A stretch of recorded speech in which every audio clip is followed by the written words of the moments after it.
আলু দিয়ে তো তোমরা ঝটপটে বানানোর জন্য নানা ধরনের রেসিপি ট্রাই করেছো, তবে আজকে আলু দিয়ে এই ইউনিক একটা ফুল টাইপের রেসিপি যদি তোমরা একবার বাসায় ট্রাই করে দেখো তাহলে কিন্তু সারা জীবন তোমাদের মনে থাকবে। তো এই রেসিপিটি করার জন্য আমি প্রথমেই আলু নিয়ে নিয়েছিলাম মাঝারি সাইজের। তোমরা চাইলে বড় সাইজও নিয়ে নিতে পারো, সেক্ষেত্রে কোনো সমস্যা হবে না। তবে কাটার সময় অবশ্যই একটু মিডিয়াম সাইজ করে কেটে নিতে হবে। তোমরা দেখতেই পাচ্ছ আমি কিভাবে কেটে নিচ্ছি।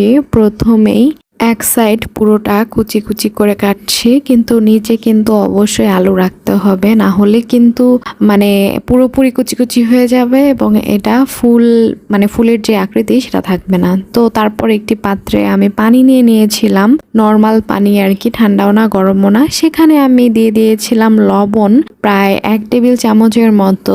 এরপর আমি ওই যে আলুর যে কেটে রাখা ফুল সেগুলো হচ্ছে আমি সব একসাথে ভিজিয়ে নিলাম লবণ পানিতে। এই ভিজিয়ে রাখার কারণটা হচ্ছে আলুর মধ্যে যে এক্সট্রা একটা বাজে কালো কষ থাকে সেই কষটা উঠে যায়, তখন কিন্তু আলুটা একদম চকচকে হয়ে যায়, কালারটা সুন্দর হয় এবং ভাজার পরেও দেখতেও ভালো লাগে এবং খেতেও। তো এই তো প্রায় 20 থেকে 30 মিনিটের মতো আমি এখানে রেখে দিব। তারপর হচ্ছে চিপে চিপে আমি পানিগুলোকে সব ছাড়িয়ে একটি আলাদা প্লেটে আলুগুলো সব তুলে নিব।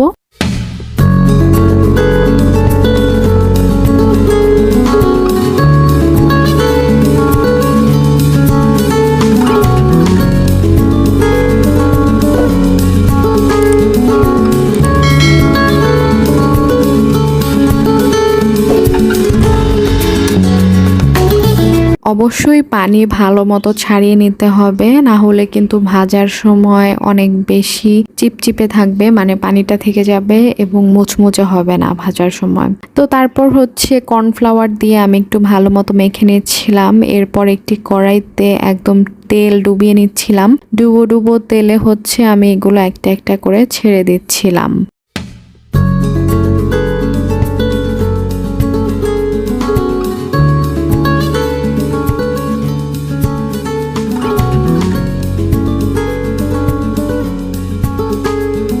আলুর ফুলগুলো সব তেলে ভালো মতো ছেড়ে দেওয়া হয়ে গেলে এ পর্যায়ে আমি উল্টে পাল্টে খুব ভালো মতো ভেজে নিব।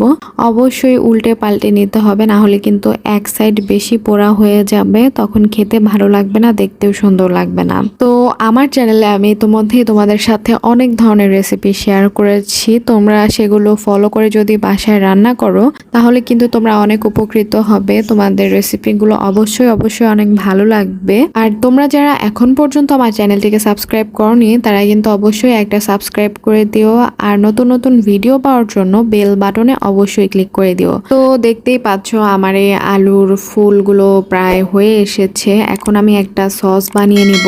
এই সসটা আসলে আমরা দেখা যায় কোনো রেস্টুরেন্টে গেলে অথবা বাইরে ফাস্ট ফুড খাওয়ার সময় পেয়ে থাকি। সেটা হচ্ছে প্রথমেই আমি একটি পাত্রে নিয়ে নিয়েছিলাম তেল, সয়াবিন তেল নিয়ে নিয়েছিলাম আমি। তারপর হচ্ছে এখানে রসুন কুচি কুচি করে কেটে রাখাগুলো দিয়ে দিয়েছিলাম। সেই সাথে আমি এখানে আরো অ্যাড করে নিয়েছিলাম চিলি ফ্লেক্স। তারপর আমি টমেটো সস দিয়ে এটাকে বেশ ভালো মতো নেড়ে চেড়ে নিয়েছিলাম এবং সেই সাথে আমার সসটি কিন্তু একদম কমপ্লিট হয়ে গিয়েছিল।